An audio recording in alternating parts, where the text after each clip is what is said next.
I don't think that this is going to stop Tesla. I don't think this is going to stop anything really. But what it does concern me about is where is the regulation in place to try and bring some more accountability or more transparency.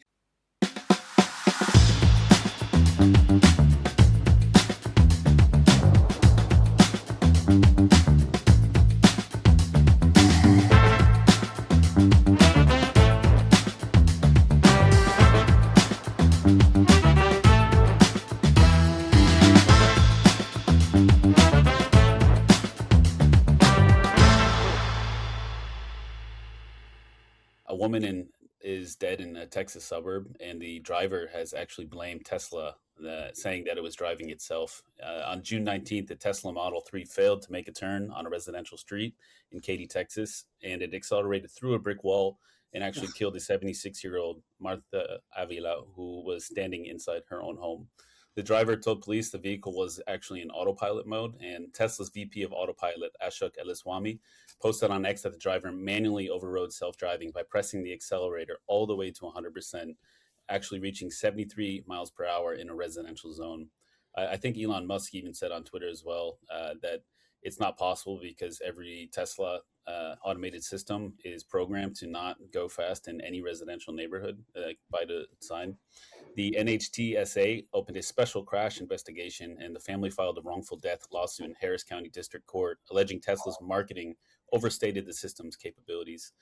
This is at least the 65th fatality where Tesla's automated systems were mentioned as a factor since 2013, which by all accounts is not actually that high of a number for what, 13 years, 14 years in action. Still something to look into, which is why these investigation committees are popping up. But a California court ruled in December 2025 that Tesla's autopilot marketing has actually been deceptive. And we did cover that, I think, a few months ago. There was this big lawsuit happening, maybe a slap on the wrist fine, saying that they were indeed deceiving people with their marketing. But, everybody that's rushing to defend Tesla is saying that this is still far safer, far better than the human alternative. What we've been dealing with for, close to 100 years is a human piloted vehicle error, which is, by all accounts, much larger than 65 fatalities in 10 years or 12 years. Yeah, honestly, such a tragic story. I mean, I lived in Houston before, and I've been to Katy a number of times. It's a beautiful suburb, very quiet, feels very safe. To see something like this unfold in a place that I'm quite familiar with is very, very sad. I think Tesla, Elon Musk, and anyone that is involved in or around the periphery of any sort of autopilot systems when it comes to commercial automobiles or civilian automobiles will say that one fatality is one too many. Like the target is zero. Unfortunately, this is the sort of period in time when we're rolling out these technologies. We've been actively testing them for a long time. There are many companies that are valued in the billions of dollars now for having gotten in on this bandwagon and trying to deliver this type of platform. That they see a massive future here, but in order to do that, there needs to be bugs worked out. Obviously, there needs to be a lot of back testing and refining and everything, and driving on the streets, driving on the roads is something that is completely unpredictable, and there are many different situations where autopilot may or may not do better than human intervention, because we know human intervention also results in a ridiculous number of fatalities and automobile incidents every year. I don't think that this is going to stop Tesla. I don't think this is going to stop anything really. But what it does concern me about is the conversation we've been having over the past year, particularly, is where is the regulation in place to try and bring some more accountability or more transparency? For example, in this particular suit, it's in my mind, it falls on Tesla to provide that transparent information and data to show this is what actually happened. And there should be some sort of formal review process if there is not one already.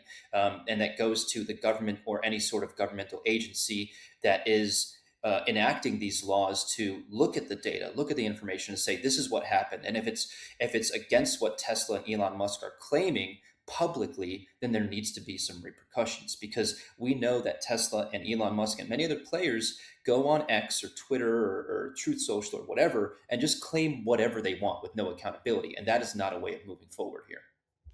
Yeah, I agree 100%. Like, we need to see accountability and transparency. But I do have a feeling that this is a bad driver blaming the car and not himself. And, we're also going to see more and more of these lawsuits because before, if you got somebody in your family got killed or injured or maimed in a car accident, you just sue the driver. It's very rare that you sue the car company itself. But now with these automated systems, we're going to see a lot more of these lawsuits popping up. Yeah, way more difficult to handle that when the other end of the person on the other end of that lawsuit is a faceless corporation. Yeah, with a lot of money. Yeah, absolutely. New York City public schools just mandated that every AI tool, and that means every AI tool, must pass a bias review before touching. That's a weird way to say it. Touching 1.1 million students. New York City Department of Education issued preliminary guidance requiring all AI tools pass a bias and equity review before deployment across the country's largest school system. A full compliance playbook was scheduled for release in June 2026, establishing enforceable standards for edtech vendors, including audits of model training data and testing for disparate outcomes across student demographic groups. So, this is a shift from voluntary frameworks to mandatory governance. Any AI product wanting access to that 1.1 million student school district must clear the review. Analysts expect similar requirements to spread to other major districts and places in the country as well, eventually. I think like Colorado's AI Act, effective June 30th, the end of the month, creates a parallel state level requirement for high risk AI in education. So, two mechanisms, same pressure converging this week.